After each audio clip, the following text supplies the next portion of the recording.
Halo semuanya, selamat pagi. Apa kabar? Semoga kita selalu diberikan kesehatan sehingga kita dapat menjalankan aktivitas kita sehari-hari. Hari ini kita akan membahas mengenai struktur teks eksposisi dan kaidah kebahasaan teks eksposisi. Yang pertama, kita akan membahas mengenai pengertian teks eksposisi. Apa sih teks eksposisi itu?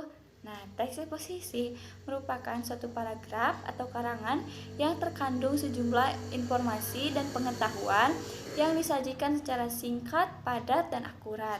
Nah, pendapat lain juga menyatakan bahwa teks eksposisi merupakan suatu ragam atau jenis teks yang memiliki fungsi untuk menyampaikan gagasan-gagasan berupa pemikiran seseorang mengenai suatu topik.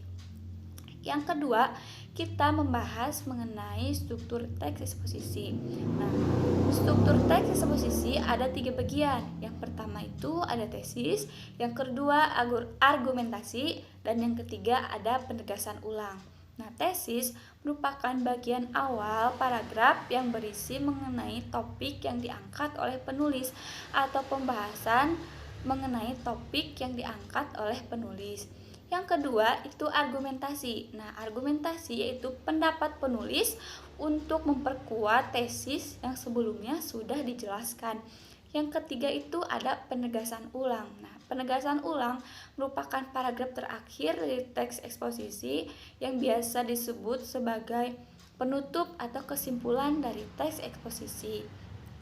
Nah, selanjutnya kita membahas mengenai kaidah kebahasaan teks eksposisi. Kaidah kebahasaan teks eksposisi yang pertama itu ada pronomina. Pronomina adalah kata ganti. Nah, pronomina dapat diklasifikasikan menjadi dua bagian. Ada pronomina persona dan pronomina non persona. Pronomina persona merupakan kata ganti orang.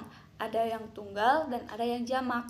Contoh pronomina persona tunggal yaitu aku, kamu, dia. Sedangkan contoh dari pronomina persona yang jamak yaitu kami, kalian, mereka. Nah, selanjutnya ada pronomina non persona atau kata ganti yang bukan orang. Ada pronomina petunjuk, contohnya itu di sana, sini, dan pronomina penanya seperti siapa, apa. Nah, yang selanjutnya ada nomina dan perba. Nomina adalah kata benda atau kata yang mengacu pada benda, baik itu yang nyata maupun abstrak. Perba merupakan kata kerja atau kata yang memiliki makna dasar perbuatan atau proses. Contohnya itu membuat, membeli. Nah, dan kaidah kebahasaan teks eksposisi yang terakhir yaitu ada konjungsi. Konjungsi merupakan kata penghubung. Contohnya itu selanjutnya, kemudian. Nah, konjungsi juga dapat dimanfaatkan sebagai penguat untuk argumen. Nah, sekian materi mengenai struktur dan kaidah teks eksposisi. Semoga ilmunya bermanfaat bagi kita semua. Wassalamualaikum warahmatullahi wabarakatuh.